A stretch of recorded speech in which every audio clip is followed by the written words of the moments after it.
സ്നേഹമുള്ളവരെ, തെസ്സലോനിയക്കാർക്ക് എഴുതിയ 2-ാമത്തെ ലേഖനത്തിലെ 1-ാമത്തെ അധ്യായത്തിൽ 6-ാമത്തെ വചനമാണ് നമ്മുടെ പഠന വിഷയം. നിങ്ങൾക്ക് ലഭിച്ച ദൈവിക വരങ്ങൾ ജ്വലിപ്പിക്കണമെന്ന് ഞാൻ നിങ്ങളോട് അഭ്യർത്ഥിക്കുന്നു. നമുക്കൊന്ന് ഏറ്റു പറയാം അല്ലേ? നിങ്ങൾക്ക് ലഭിച്ച ദൈവിക വരങ്ങൾ ഉജ്ജ്വലിപ്പിക്കണമെന്ന് നിങ്ങളോട് ഞാൻ അപേക്ഷിക്കുന്നു. ഞാൻ ആവശ്യപ്പെടുന്നു. ഞാൻ അഭ്യർത്ഥിക്കുന്നു. പ്രിയമുള്ളവരെ, നമുക്കൊക്കെ ദൈവം ഒരുപാട് വരങ്ങൾ നൽകിയിട്ടുണ്ട്. ഈ വരങ്ങൾ ഉജ്ജ്വലിപ്പിക്കാനും അത് ഉപയോഗിച്ച് കർത്താവിൻ്റെ മൗലിക ശരീരം പടുത്തുയർത്താനും നമുക്ക് കഴിയണം. ഞാൻ 10 വർഷമായിട്ട് മിഷനിലായിരുന്നു. മിഷനിൽ നിന്നാണ് ഞാൻ കേരളത്തിലേക്ക് മടങ്ങുന്നത്. എന്താണ് മിഷൻ പ്രവർത്തനമെന്ന് എന്നോട് പലരും ചോദിക്കാറുണ്ട്. മിഷൻ പ്രവർത്തനം സ്റ്റേജ് കെട്ടി മൈക്ക് വെച്ച് പ്രസംഗിക്കുന്നതല്ല. അതൊക്കെ അതിൻ്റെ ഭാഗമായിരിക്കാം. ഞാനും നിങ്ങളും കർത്താവിൻ്റെ ജീവിക്കുന്ന സാക്ഷികളാകുന്നതാണ് മിഷൻ പ്രവർത്തനം. ഞാനും നിങ്ങളും കർത്താവിനെ മറ്റുള്ളവർക്ക് കാണിച്ചു കൊടുക്കാൻ തർജ്ജമയില്ലാത്ത സാക്ഷികളായിട്ട് മാറുന്നതാണ് മിഷൻ പ്രവർത്തനം. ഞാൻ തൃശ്ശൂരിലെ മദർ തെരേസ വന്നപ്പോൾ മദർ തെരേസയുടെ പ്രസംഗം തർജ്ജമ ചെയ്യാനുള്ള മഹാഭാഗ്യം എനിക്കാണ് കിട്ടിയത്. 1,00,000 ആള് കൂടിയിട്ടുണ്ടായിരുന്നു. മദർ പ്രസംഗിക്കുന്നതിന് മുമ്പ് എന്നെ അടുത്ത് വിളിച്ചു. ഞാനിപ്പോൾ ഓർക്കുന്നുണ്ട്. പുണ്യപ്പെട്ട അമ്മ എന്നോട് പറഞ്ഞു, "Dear father, my voice is very feeble. Please do give added caution. If you don't understand me, raise your hands, I will repeat." ഇംഗ്ലീഷിൻ്റെ തർജ്ജമ വേണ്ട, നിങ്ങൾക്കൊക്കെ മനസ്സിലാവുമെന്ന് എനിക്കറിയാം. എൻ്റെ ശബ്ദം വളരെ ലോലമാണ്, അത് നേരിയതാണ്. അച്ഛൻ ശ്രദ്ധിച്ച് കേൾക്കുമെന്ന് എനിക്കറിയാം. അച്ഛനെ ഞാൻ പറയുന്നത് മനസ്സിലായിട്ടില്ലെങ്കിൽ അച്ചക്കാര ഉയർത്തിയാൽ ഞാനത് ആവർത്തിച്ച് പറയും. അതുകൊണ്ട് തെറ്റുകൂടാതെ അച്ഛനെ തർജ്ജമ ചെയ്യാൻ പറ്റും. ഞാൻ മദറിനോട് പറഞ്ഞു, മദറെ ചുണ്ടനങ്ങിയാൽ ഞാൻ തർജ്ജമ ചെയ്യും. എനിക്ക് മനസ്സിലാകണമെന്ന് നിർബന്ധമൊന്നുമില്ല. ഇവരൊക്കെ മദറിൻ്റെ മനസ്സ് പറഞ്ഞ് മനസ്സിലാക്കാൻ എനിക്ക് ഭാഷയൊന്നും വേണ്ട. മദർ സംസാരിച്ചു. ഞാൻ തർജ്ജമ ചെയ്യാൻ തുടങ്ങിയപ്പോൾ ഈ 1,00,000 വരുന്ന തൃശ്ശൂരിലെ മനുഷ്യരുണ്ടല്ലോ, ഒറ്റ സ്വരത്തിൽ വിളിച്ചു പറഞ്ഞു, "ആ തർജ്ജമ ചെയ്യണ അച്ഛനൊന്ന് മാറ്റുമോ?" ഞാനൊരു തെറ്റും ചെയ്തിട്ടില്ല.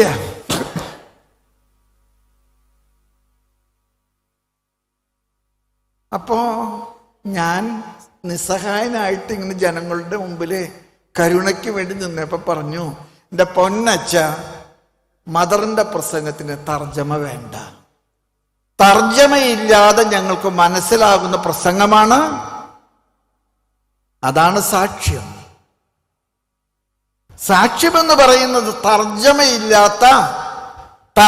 ആവശ്യമില്ലാത്ത ജീവിത സാക്ഷ്യമാണ്, ജീവിതത്തിൻ്റെ ശൈലിയാണ്."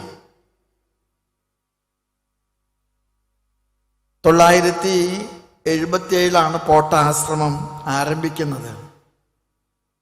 പ്രിയങ്കനായിട്ടുള്ള പനിക്കലച്ചനും മാത്യു നായ്ക്കമ്പറമ്പിലച്ചനൊക്കെയാണ് അതിൻ്റെ ആരംഭകാലത്തെ ശില്പികൾ. ഞാനെപ്പോഴും പറയാറുണ്ട്, പരിശുദ്ധാത്മാവിൻ്റെ പുതിയ പന്തക്കുസ്തയാണ് കരിസ്മാറ്റിക് പ്രവർത്തനം.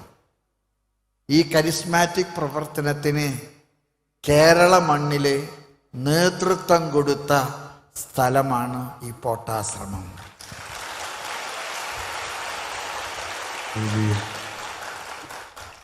കരിസ്മാറ്റിക് പ്രസ്ഥാനം തുടങ്ങിയിട്ട് 50 വർഷം പൂർത്തിയാക്കിയപ്പോൾ പരിശുദ്ധ പിതാവ് ഫ്രാൻസിസ് മാർപ്പാപ്പ സാർവത്രിക സഭയോട് പറഞ്ഞൊരു കാര്യമുണ്ട്. അതെനിക്ക് തോന്നുന്നു വളരെ പ്രധാനപ്പെട്ട ഒരു സന്ദേശമാണ് ഫ്രാൻസിസ് മാർപ്പാപ്പ പറഞ്ഞത്. Pentecost is not an end reality, it shall be a never ending reality. പന്തക്കൊസ്ത ഇന്നലെയോ എവിടെയോ നടന്ന ഒരു സംഭവമല്ല, ഇന്നും നിരന്തരമായിട്ട് സഭയിൽ നടന്നുകൊണ്ടിരിക്കുന്ന പരിശുദ്ധാത്മാവിന്റെ ഇടപെടലിന്റെ അത്ഭുതമാണ് പന്തക്കൊസ്ത. പരിശുദ്ധാത്മാവ് ഇന്നും സഭയിൽ ഇടപെടുന്നുണ്ട്. ഈ കൺവെൻഷനിലും പരിശുദ്ധാത്മാവിന്റെ ഇടപെടലുണ്ട്. Pentecost is not an end reality. പെന്തക്കോസ്ത അവസാനിച്ച എന്നതിന്റെ ഓർമ്മ പുതുക്കലല്ല, ഒരിക്കലും അവസാനിക്കാത്ത പരിശുദ്ധാത്മാവിന്റെ ഇടപെടലിന്റെ, പരിശുദ്ധാത്മാവിന്റെ നവീകരണത്തിന്റെ, പരിശുദ്ധാത്മാവിന്റെ വരദാനങ്ങളുടെ കുത്തൊഴുക്കാണ് കരിസ്മാറ്റിക് മൂവ്മെന്റ്. ഞാൻ ചിലപ്പോഴൊക്കെ വിചാരിക്കാറുണ്ട്, കേരള സഭ കടന്നു പോകുന്ന ഒരുപാട് പ്രതിസന്ധികളുടെ നടുവിലും കേരളത്തിലെ കത്തോലിക്കനും ക്രൈസ്തവനും ഇവിടുത്തെ കുടുംബങ്ങളും ഇവിടുത്തെ പള്ളിയുമൊക്കെ ഇന്നും വേര് ചെയ്യാതെ, കട പുഴകി വീഴാതെ നിലനിൽക്കുന്നുണ്ടെങ്കിൽ അത് കർത്താവിന്റെ പരിശുദ്ധാത്മാവിന്റെ കരിസ്മാറ്റിക് മൂവ്മെന്റിന്റെ പ്രവർത്തനങ്ങളുടെ ഫലമാണെന്ന് നിസ്സംശയം ഞാൻ പറയും.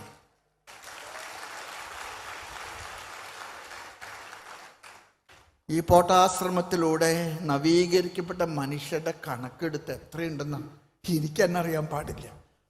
ഈ പോട്ടാശ്രമത്തിന്റെ ധ്യാനങ്ങളിലൂടെ, വിൻസെൻഷൻ സഭ നടത്തിയിട്ടുള്ള പോപ്പുലർ മിഷൻ ധ്യാനങ്ങളിലൂടെ, ഇത് അവസാനിക്കാത്ത പന്തക്കുസ്തായുടെ ഒരനുഭവമായിട്ട് നിങ്ങൾ മാറ്റണം.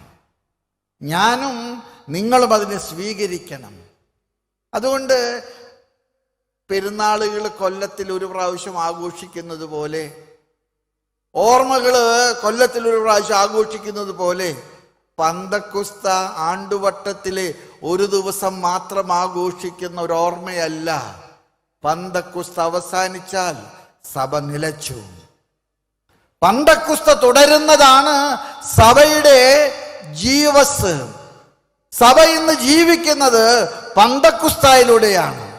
ഞാൻ ഇന്ന് പ്രാർത്ഥനാപൂർവം നിങ്ങളുടെ മുൻപിലെ അവതരിപ്പിക്കുന്നത് ലൂക്കായുടെ സുവിശേഷത്തിലെ 24-ാമത്തെ അധ്യായത്തിലെ 13 തുടങ്ങിയുള്ള 25 വരെയുള്ള 35 വരെയുള്ള വചനങ്ങളാണ്.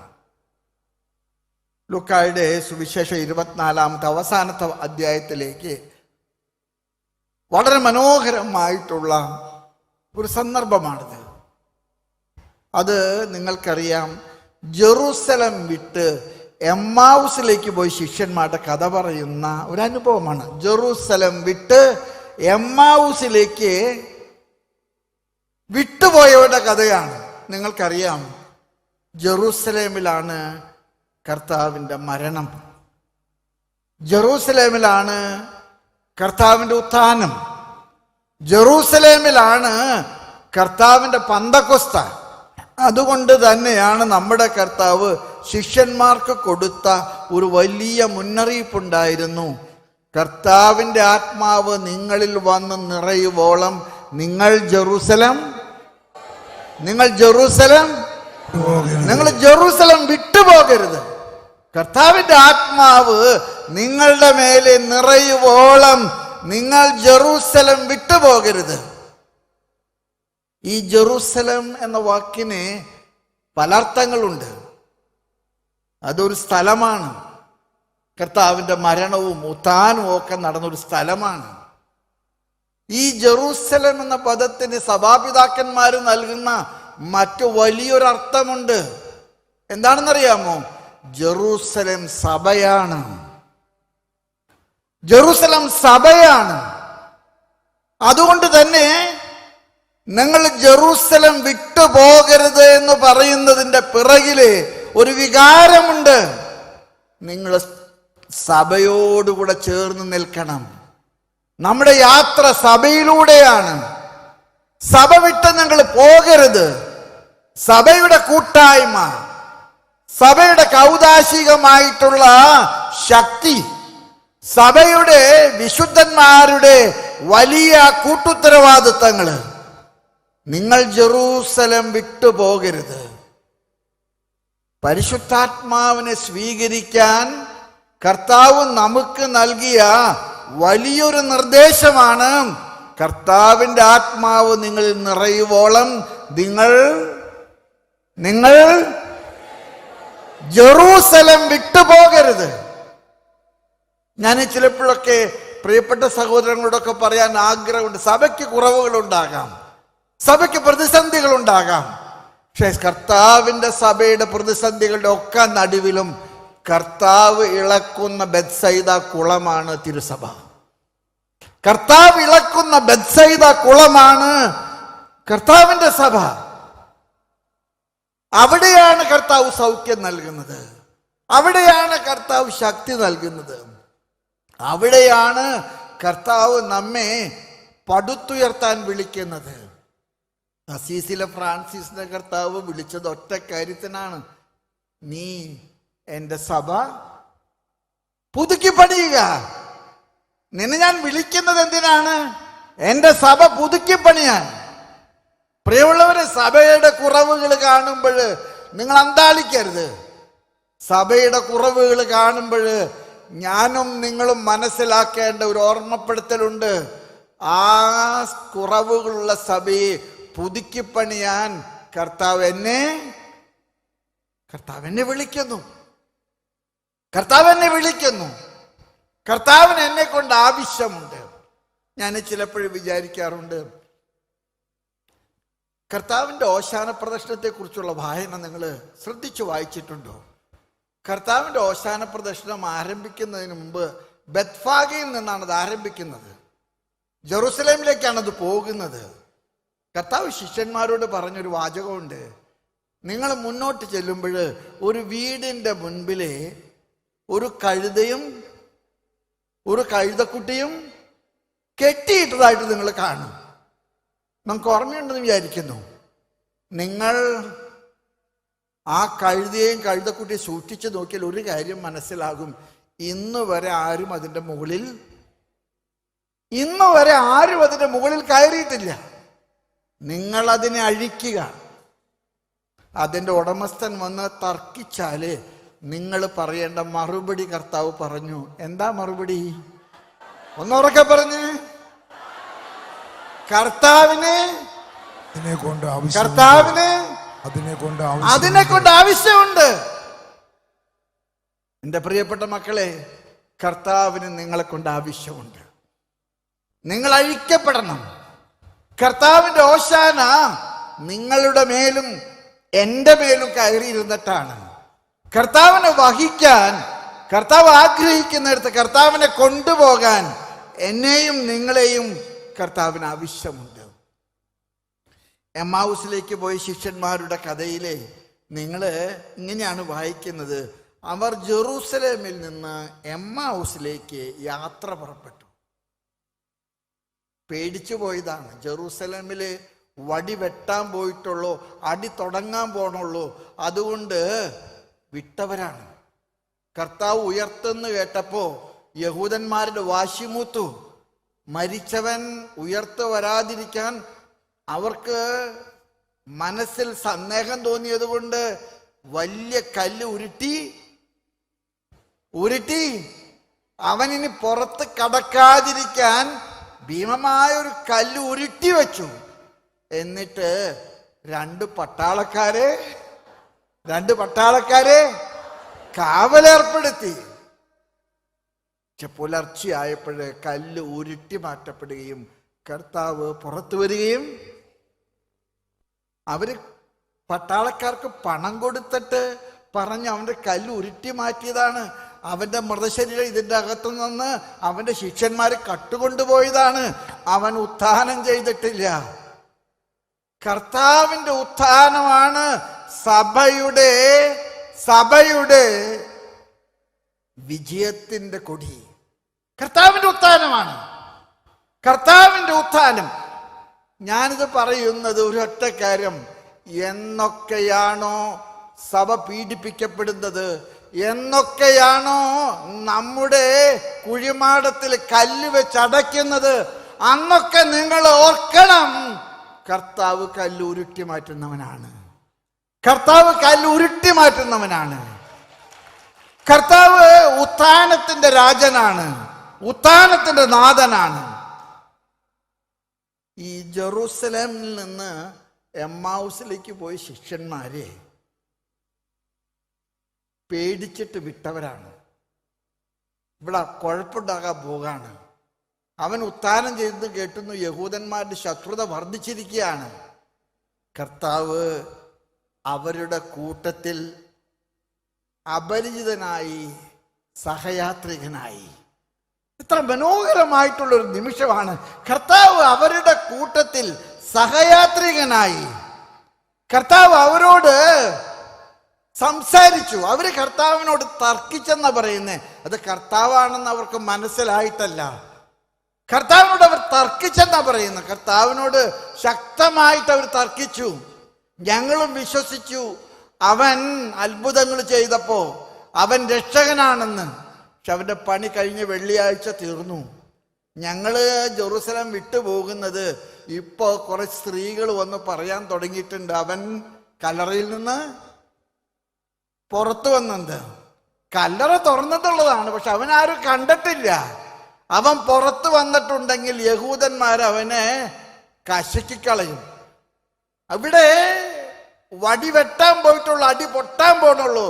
ഞങ്ങൾ വിട്ടുപോകുന്നവരാണ്. കർത്താവ് അവരുടെ കൂടെ സഹയാത്രി. ഒരു കാര്യം എനിക്ക് ഉറപ്പാണ്, എന്നൊക്കെയാണോ സഭയ്ക്ക് പ്രതിസന്ധികളുള്ളത്, എന്നൊക്കെയാണോ സഭ വലിയ പ്രതിസന്ധികളിലൂടെ കടന്നു പോകുന്നത്, വഴിമുട്ടിയിട്ടുണ്ടെന്നൊക്കെ, അന്നൊക്കെ നമ്മുടെ കൂടെ ആര് സഹയാത്രികനാണ്?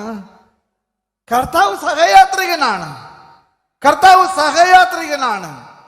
കർത്താവ് നമ്മെ ഉത്ഥാനത്തിലേക്ക് വിളിക്കുന്നു. കർത്താവിന്റെ ഉത്ഥാനം ആഘോഷിക്കാൻ നമ്മളെ വിളിക്കുന്നു. ഈ എമ്മാവുസിലേക്ക് പോയി ശിഷ്യന്മാര് ഒരാളുടെ പേര് നിങ്ങൾക്കൊന്ന് ഓർമ്മപ്പെടുത്തി പറയാമോ? ഒരാളുടെ പേര് അവിടെ പറയുന്നു. രണ്ടുപേരായിരുന്നു.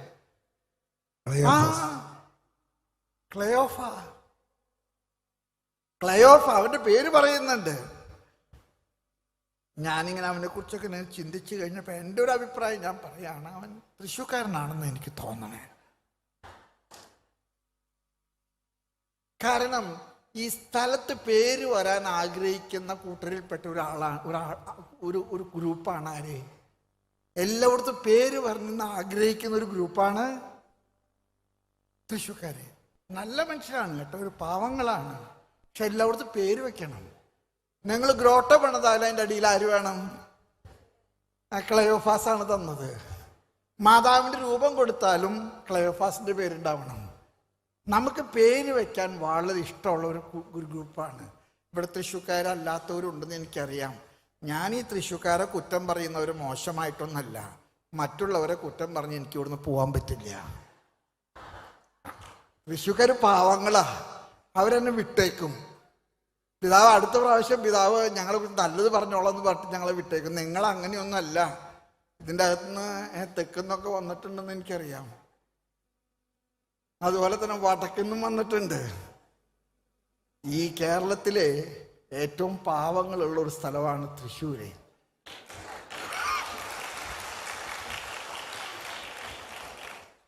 ഈ കൈയടിച്ചവര് മാത്രം തൃശ്ശൂക്കാരുള്ളൂ ഇപ്പം എനിക്ക് മനസ്സിലായി.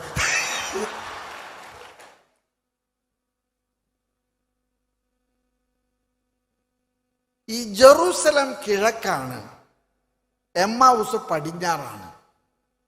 വളരെ അർത്ഥവത്തായിട്ടുള്ളൊരു പ്രയോഗമാണിത്. ജെറൂസലേം ഭൂമിശാസ്ത്രപരമായിട്ട് കിഴക്കിലാണ്, എമ്മാവുസ് കിടക്കുന്നത് പടിഞ്ഞാറാണ്. അതുകൊണ്ട് ഈ രണ്ട് ശിഷ്യന്മാരുടെ യാത്ര ഉദയത്തിൽ നിന്ന് അസ്തമനത്തിലേക്കാണ്. ഉദയത്തിൽ നിന്ന് അസ്തമനത്തിലേക്കാണ് അവരുടെ യാത്ര. പക്ഷേ ഒരു അപരിചിതൻ അവരുടെ കൂട്ടത്തിൽ കൂടി. ആ അപരിചിതൻ അവരോട് സംസാരിച്ചു. ആ അപരിചിതൻ അവരോട് തർക്കിച്ചു. ഇവിടെ ചില പ്രയോഗങ്ങളൊക്കെ എനിക്ക് വളരെ ഇഷ്ടപ്പെട്ടു.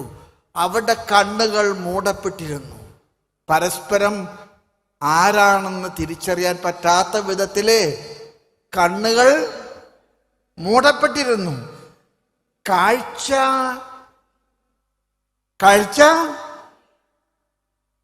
എന്ന വാക്കിനേക്കാൾ കൂടുതൽ എനിക്കിഷ്ടം കാഴ്ചപ്പാടെന്നാണ്. അവിടെ കാഴ്ചപ്പാട് നഷ്ടപ്പെട്ടിരുന്നു. അവരുടെ മുഖം ലോട്ടറി കിട്ടിയതുപോലെയായിരുന്നു. അവരുടെ മുഖം മ്ലാനവദനരായിരുന്നു. അവർ പ്രത്യാശ നഷ്ടപ്പെട്ടവരായിരുന്നു. യേശു അവരെ തിരിച്ചു പിടിച്ചു. യേശു അവരുടെ കൂട്ടത്തിൽ നടന്നു. എന്നിട്ട് സന്ധ്യയായപ്പോഴ് അവര് പറഞ്ഞു, ഇനി മുന്നോട്ട് പോകാൻ സാധിക്കില്ല, വെളിച്ചമില്ല, നമുക്ക് സത്രത്തിലേക്ക് മടങ്ങാം. സഹയാത്രികൻ അവർ നിർബന്ധിച്ചു. സഹയാത്രികൻ അവരുടെ കൂട്ടത്തിൽ സത്രത്തിൽ പ്രവേശിച്ചു. അവർ സത്രത്തിലായിരിക്കുമ്പോൾ സഹയാത്രികനും അവരും കൂടെ ചേർന്ന് അപ്പമെടുത്തുയർത്തി വാഴ്ത്തി. ഇത്ര മനോഹരമായിട്ടുള്ളൊരു പ്രയോഗമാണ്. അപ്പമെടുത്തുയർത്തി വാഴ്ത്തി. അത് മുറിച്ചപ്പോൾ അവിടെ കണ്ണുകൾ തുറക്കപ്പെട്ടു. അത് കർത്താവാണെന്ന് അവർ തിരിച്ചറിഞ്ഞു. പക്ഷേ ആ സമയം കർത്താവ് അവരുടെ ഇടയിൽ നിന്ന് മറഞ്ഞുപോയി. ഞാൻ എന്നൊന്നും കൂടെ പറയാൻ ആഗ്രഹിക്കുന്ന ഒരു കാര്യമുണ്ട്. എന്നൊക്കെയാണോ സഭയുടെ മുഖം മ്ലാനമാകുന്നത്, എന്തൊക്കെയാണോ സഭയുടെ മുൻപിൽ പ്രതിസന്ധിയുള്ളത്, അന്നൊക്കെ കർത്താവ് നമ്മളെ സത്രത്തിലേക്ക് വിളിക്കുന്നുണ്ട്. സത്രം എന്ന് പറയുന്നത് കർത്താവിൻ്റെ കൂടാരമാണ്, കർത്താവിൻ്റെ ദേവാലയമാണ്. കർത്താവിൻ്റെ കൂടെ വസിക്കാനുള്ള നമുക്കുള്ള ക്ഷണക്കത്താണ് കർത്താവ് നൽകുന്നത്. കർത്താവ് കൂടാരത്തിലേക്ക് വിളിക്കുന്നത് വിശുദ്ധ കുർബാനയിലേക്കാണ്. അപ്പം മുറിക്കുക എന്ന വാക്കിന്റെ അർത്ഥം എന്താണ്? വിശുദ്ധ കുർബാനയാണ്. അപ്പം മുറിക്കാൻ കർത്താവ് വിളിക്കുന്നുണ്ടെങ്കിൽ ഉറപ്പാണ് ആ മുറിക്കപ്പെടുന്ന അപ്പത്തിൽ കർത്താവുണ്ട്. മുറിക്കപ്പെടുന്ന അപ്പത്തിൽ കർത്താവുണ്ടെങ്കിൽ ഒരു കാര്യം ഉറപ്പാണ്, നമ്മുടെ കണ്ണുകൾ തുറക്കപ്പെടും. അപ്പം ഭക്ഷിച്ച് അവർ പിന്നെ എമ്മാവുസിലേക്ക് അല്ല മടങ്ങിയത്. അവർ മടങ്ങിയത് ജെറൂസലേമിലേക്കാണ്. അവർ പോയി കൂട്ടുചേർന്നത് എവിടേക്കാണ്? സഹിയോനൂട്ടുശാലയിലെ പരിശുദ്ധ അമ്മയുടെ കൂടെ പ്രാർത്ഥനാ നിർഭരരായി കർത്താവിൻ്റെ വാക്കുകളിൽ വിശ്വസിച്ച് കർത്താവിൻ്റെ ആത്മാവ് അത്തുന്നതിൻ്റെ ശക്തി വരുമെന്ന് പ്രതീക്ഷിച്ച് പ്രാർത്ഥിച്ചു കൊണ്ടിരിക്കുന്ന സ്ലീഹന്മാരുടെ കൂട്ടായ്മയിലേക്കാണ് അവർ മടങ്ങിയത്. ഞാനിതെല്ലാം പറയുന്നത് നിങ്ങൾക്കറിയാം, സഭ കടന്നു പോകുന്ന പ്രതിസന്ധികളിലൊക്കെ തന്നെ കർത്താവ് നമ്മെ വിളിക്കുന്നത് പന്തക്കുസ്തായിലേക്കാണ്. കർത്താവിൻ്റെ ആത്മാവിലേക്ക് നമ്മെ വിളിക്കുന്നു. കർത്താവിൻ്റെ ആത്മാവ് നഷ്ടപ്പെടുന്നതാണ് വഴിവിട്ട് പോകാൻ എനിക്കും നിങ്ങൾക്ക് പ്രലോഭനമാകുന്നത്. നമുക്ക് കർത്താവിലേക്ക് മടങ്ങണം, കർത്താവിൻ്റെ സഭയിലേക്ക് മടങ്ങണം. കർത്താവിൻ്റെ കൗദാശികമായ മുറിക്കപ്പെടലിൻ്റെ വലിയ അടയാളമായ പരിശുദ്ധ കുർബാനയിലേക്ക് നമുക്ക് മടങ്ങണം. ആ മടങ്ങലാണ് സഭയുടെ ഒന്നിപ്പിൻ്റെ ഏറ്റവും വലിയ അടയാളം. അവർ അപ്പമെടുത്ത് മുറിച്ചപ്പോൾ അവരുടെ കണ്ണുകൾ തുറന്നു. മൂടപ്പെട്ട കണ്ണുകൾ തുടർന്നു. അവർക്ക് കാഴ്ച കിട്ടി. മ്ലാന വദനരായിരുന്ന അവർക്ക് പ്രത്യാശയുടെ നിറവ് ലഭിച്ചു. യേശുവിലെ പ്രത്യാശ ലഭിച്ച ഒരു സഭ. എന്നൊക്കെ പ്രതിസന്ധികളുണ്ടോ, എന്നൊക്കെ പ്രതിസന്ധികളുടെ നടുവിലാണോ, എന്നൊക്കെ കാറ്റും കോളും സഭയെ ഇളക്കി മറിക്കുന്നുണ്ടോ, ഞാൻ ചിലപ്പോഴൊക്കെ വിചാരിക്കാറുണ്ട്, ഈ പത്രോസിന് പറ്റിയ ഒരു മണ്ടത്തരം സുവിശേഷത്തിൽ രേഖപ്പെടുത്തിയിട്ടുണ്ട്. പത്രോസ് നൗക നയിക്കുന്ന സമയത്ത് കർത്താവ് തോണിയുടെ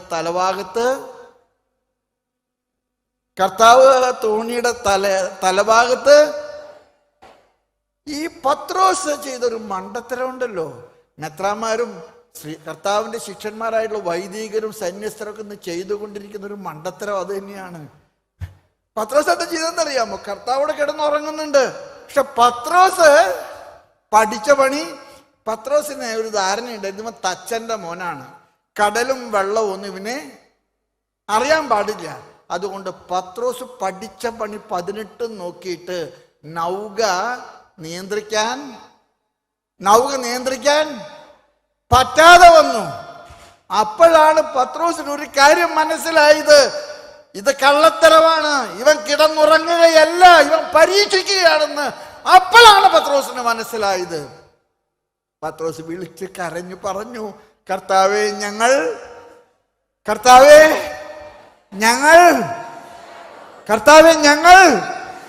നശിക്കാൻ പോകുന്നു. കർത്താവ് കണ്ണു തുറന്നു, കടലിലേക്ക് നോക്കി. കർത്താവ് കാറ്റിനെ പ്രിയമുള്ളവരെ, സഭ കടന്നു പോകുന്ന പ്രതിസന്ധികളിലെ എനിക്കും നിങ്ങൾക്കും ചെയ്യാൻ ഒറ്റ ദൗത്യമേ ഉള്ളൂ, കരങ്ങൾ ഉയർത്തുക, കർത്താവിനെ വിളിക്കുക.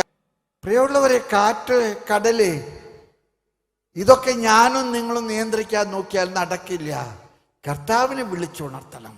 എല്ലാ പ്രതിസന്ധികളും കർത്താവിനെ വിളിച്ചുണർത്താനുള്ള വലിയൊരു അവസരമാണ്. കർത്താവിനെ വിളിച്ചുണർത്തുക. കർത്താവ് എല്ലാം ശാന്തമാക്കും. എമ്മാവുസിലേക്ക് പോയ ശിഷ്യന്മാരെ സന്ധ്യയായപ്പോഴ് പറഞ്ഞു, ഇനി വെളിച്ചം ഉണ്ടാകില്ല, നമുക്ക് മുന്നോട്ട് പോകാൻ പറ്റില്ല, നമുക്ക് സത്രത്തിലേക്ക് പോകാം. ഈ സത്രം വളരെ അർത്ഥവത്തായിട്ടുള്ളൊരു പ്രയോഗമാണ്. സത്രം സഭയാണ്. നമുക്ക് സഭയിലേക്ക് പോകാം. അവർ അത്താഴത്തിനെ ഒന്നിച്ചിരുന്നപ്പോൾ അവൻ അപ്പമെടുത്ത് വാഴ്ത്തി മുറിച്ചു. അവിടെ കണ്ണുകൾ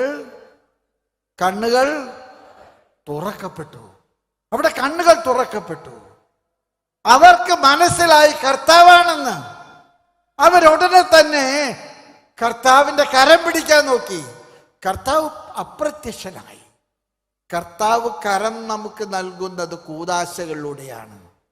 കുമ്പസാരവും കുർബാനയും വിവാഹവും മാമോദീസായും സ്ഥൈര്യലേപനങ്ങളും രോഗീലേപനങ്ങളും എല്ലാ കൂദാശകളും കർത്താവിന്റെ കരം നമുക്ക് നൽകുന്നതാണ്. കർത്താവിന്റെ കരം പിടിക്കാൻ നമ്മൾ തയ്യാറാകണം. അവർക്ക് അപ്പം മുറിച്ചപ്പോൾ സംഭവിച്ച അത്ഭുതം, അവിടെ കണ്ണുകൾ തുറക്കപ്പെട്ടു. അവിടെ കണ്ണുകൾ തുറക്കപ്പെട്ടു എന്ന അതേ നിമിഷത്തിൽ പറയുന്നൊരു കാര്യമുണ്ട്. കർത്താവ് അവരിൽ നിന്ന്, കർത്താവിന്റെ സഭയിലാണ് കർത്താവ്. കൗദാശികമായിട്ടുള്ള എല്ലാ അനുഷ്ഠാനങ്ങളിലും കർത്താവിന്റെ സാന്നിധ്യമുണ്ടെന്ന് നിങ്ങൾ തിരിച്ചറിയുക. പ്രിയമുള്ളവരെ, ജെറൂസലേമിലേക്ക് മടങ്ങിയ അവരെ പന്തക്കുസ്തായുടെ അംഗങ്ങളായി. അവരെ എമ്മാവൂസിലേക്ക് പോയിരുന്നുവെങ്കിൽ അവർ പന്തക്കുസ്തായിൽ പങ്കെടുക്കുമായിരുന്നു. കർത്താവ് ചിലപ്പോൾ മടക്കം തിരിച്ചു വിളിക്കും. നമ്മൾ തിരിച്ചു വിളിക്കുന്നത് പന്തക്കുസ്തായിലേക്കാണ്. ഈ പന്തക്കുസ്തായുടെ അനുഭവത്തിലേക്ക് തിരിച്ചു വരാൻ പ്രിയമുള്ളവരെ നമുക്ക് കഴിയട്ടെ. പ്രതിസന്ധികളുണ്ട്, ബുദ്ധിമുട്ടുകളുണ്ട്. എത്ര നീന്തിയാലും കരകാണാത്ത വിധത്തിലെ കടൽ വിശാലവും ആഴവുമാണ്. പക്ഷെ മറക്കരുത്, കർത്താവ് കൂടെയുള്ളിടത്തോളം കാലം നിന്റെ യാത്ര സുഗമമായിരിക്കും, നിന്റെ യാത്ര ലക്ഷ്യത്തിലെത്തും.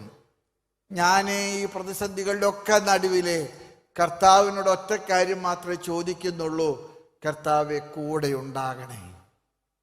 നാഥാ, ഒന്നുറക്കെ പറഞ്ഞേ. ഇത്ര മനോഹരമായിട്ടുള്ളൊരു പ്രയോഗമാണത്. നാഥാ കൂടെ വസിക്കണേ, നാഥാ കൂടെ വരേണമേ, നാഥാ കൂടെ ഉണ്ടാകണമേ. എല്ലാ പ്രതിസന്ധികളും നമുക്ക് കഴിയും. പ്രിയമുള്ളവരെ, ഞാൻ നിങ്ങളോടൊക്കെ പറയാൻ ആഗ്രഹിക്കുന്ന ഒരു വലിയ കാര്യം ഇത്രയേ ഉള്ളൂ. കർത്താവ് ശിഷ്യന്മാരെ വിളിച്ച ഒരു വലിയ പ്രയോഗമുണ്ട്. അത് എനിക്ക് തോന്നുന്നു നമ്മളെയും കർത്താവ് നോക്കി ബോഷന്മാരെ. എന്താ പറഞ്ഞേ? നിങ്ങൾ എന്നെ നോക്കിയല്ലേ വിളിക്കണ്ടേ, നിങ്ങളെ നോക്കിയാ വിളിക്കണ്ടേ. കർത്താവ് എന്താ വിളിച്ചത്? ഭോഷന്മാരെ. നമ്മൾ പലപ്പോഴും പ്രതിസന്ധികൾ കാണുമ്പോൾ നമ്മളാൽ ഇതൊക്കെ നിയന്ത്രിക്കാൻ പറ്റുമെന്ന് കർത്താവ് അതുകൊണ്ട് അവൻ എൻ്റെ പൊന്ന് ഭോഷന്മാരെ, നിങ്ങൾക്ക് സാധിക്കാത്തത് കർത്താവിനെ ഏൽപ്പിക്കുക, നിങ്ങൾ കർത്താവിനെ ഏൽപ്പിക്കുക. ഭോഷന്മാരെ. അടുത്ത വാചകം എന്താണെന്നറിയാമോ? ഇതെല്ലാം അവൻ സഹിക്കേണ്ടിയിരുന്നുവെന്ന് നിങ്ങൾക്ക്, ഇതെല്ലാം അവൻ സഹിക്കേണ്ടിയിരുന്നുവെന്ന് നിങ്ങൾക്ക് അറിഞ്ഞുകൂടെയോ? ഈ രണ്ട് പെണ്ണുങ്ങള് കർത്താവിന്റെ കല്ലറ കാണാൻ പോയി. നിങ്ങൾക്കറിയാമോ? രണ്ട് പെണ്ണുങ്ങള് കർത്താവ് മരിച്ചെന്ന് വെച്ചപ്പോ അന്ന് സാപത്തായതുകൊണ്ട് കർത്താവിന് സുഗന്ധദ്രവ്യങ്ങളൊന്നും വെക്കാൻ കഴിഞ്ഞില്ല. അതുകൊണ്ട് സ്ത്രീകൾക്ക് ഭക്തി കൂടുതലാണ്. അതുകൊണ്ട് അവര് സുഗന്ധവ്യഞ്ജനങ്ങളൊക്കെ ആയിട്ട് ഈ കല്ലറയിലേക്ക് പോണ സമയത്ത് ഈ രണ്ട് പെണ്ണുങ്ങളും കൂടെ ചർച്ച ചെയ്തൊരു വിഷയം ഉണ്ടായിരുന്നു. എന്താ ചർച്ച ചെയ്തതെന്നറിയാമോ? ആരാണ് ആകെ കൂടെ കല്ലുരുട്ടി മാറ്റാൻ അതിൽ ബുദ്ധിയും ആരോഗ്യവും ഉണ്ടായിരുന്ന ഒരാളായിരുന്നു യൂദാസായിരുന്നു. അവൻ 30 വെള്ളിക്കാശിന് ഒറ്റിക്കൊടുത്ത് പോയി. ആരാണ് ഈ കല്ല്? അവർ കല്ലറയിങ്കൽ ചെന്ന് കഴിഞ്ഞപ്പോൾ കണ്ടതെന്താണ്? കല്ലുരുട്ടി മാറ്റിയിരിക്കുന്നു. അപ്പോഴും പെണ്ണുങ്ങൾക്ക് ഡൗട്ടായിരുന്നു. പെണ്ണുങ്ങൾ പറഞ്ഞത് ഇവന്റെ മൃതശരീരം ആരോ ഇതിൽ നിന്ന് കട്ട്. ഈ പെണ്ണുങ്ങളുടെ അത്ര ബുദ്ധി ആർക്കുമില്ല.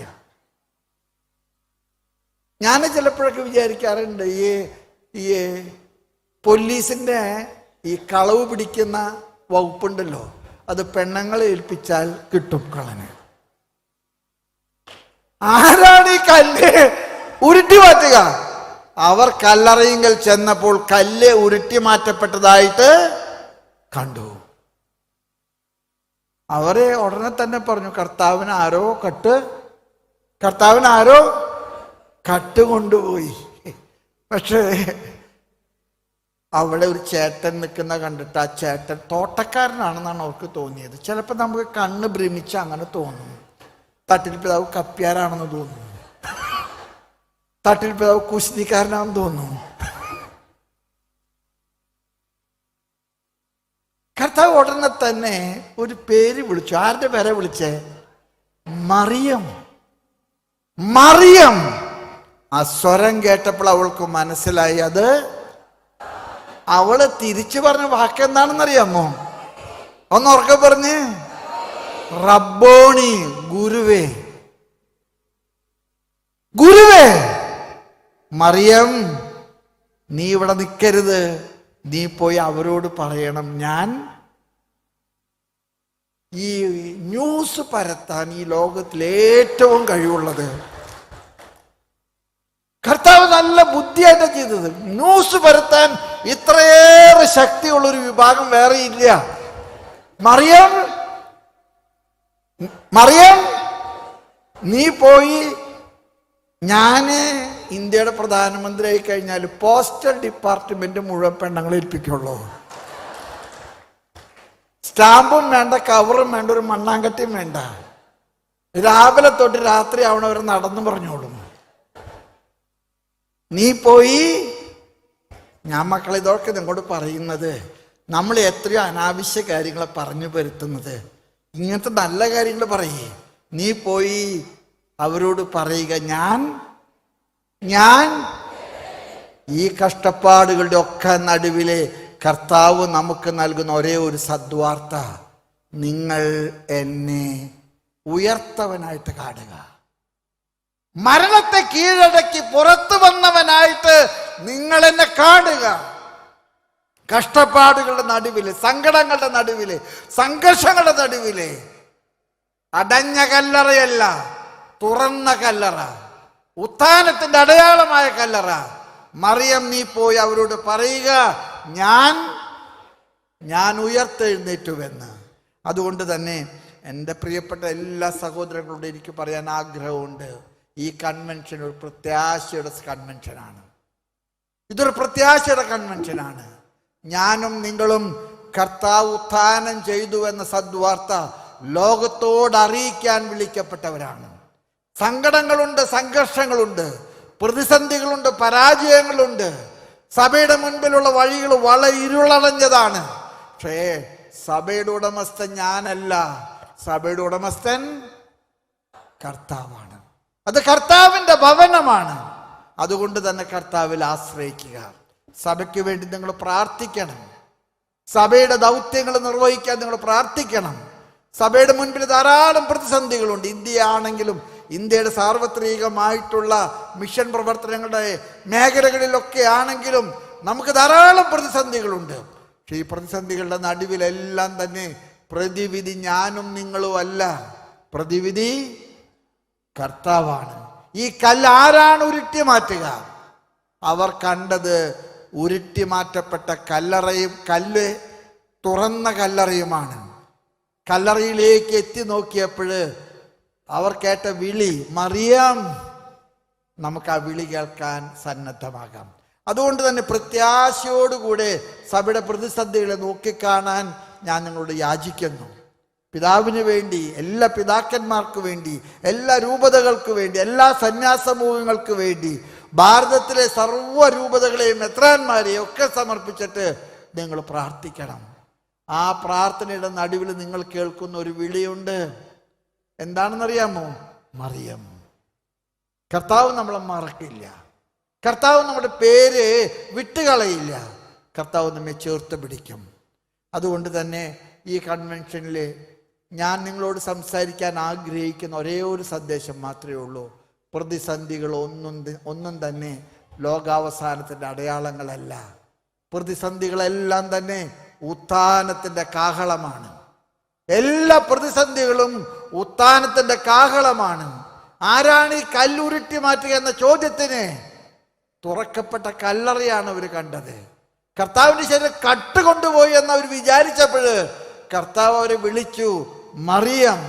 അവർ തിരിച്ച് കർത്താവിനെ വിളിച്ചു. അന്ന് വരെ വിളിക്കാത്തൊരു പേര് വിളിച്ചു, റബ്ബോണി, നാഥ, നാഥ, റബ്ബോണി, ഗുരുവേ. കർത്താവ് നിങ്ങളെ അനുഗ്രഹിക്കും. പിതാവിന് വേണ്ടി പ്രാർത്ഥിക്കോ? പിതാവിന് വേണ്ടി ഒന്ന് കരങ്ങൾ ഉയർത്തി പ്രാർത്ഥിച്ച എല്ലാവരും. Hallelujah, hallelujah, hallelujah, hallelujah, hallelujah, hallelujah, hallelujah, hallelujah, hallelujah, hallelujah. ആരാധന, ആരാധന, ആരാധന, ആരാധന കർത്താവേ, ആരാധന ഈശോയെ, ആരാധന കർത്താവേ, ആരാധന ഈശോയെ, ആരാധന കർത്താവേ, ആരാധന ഈശോയെ, ആരാധന യേശുവേ, നന്ദി യേശുവേ, ആരാധന, ആരാധന, ആരാധന.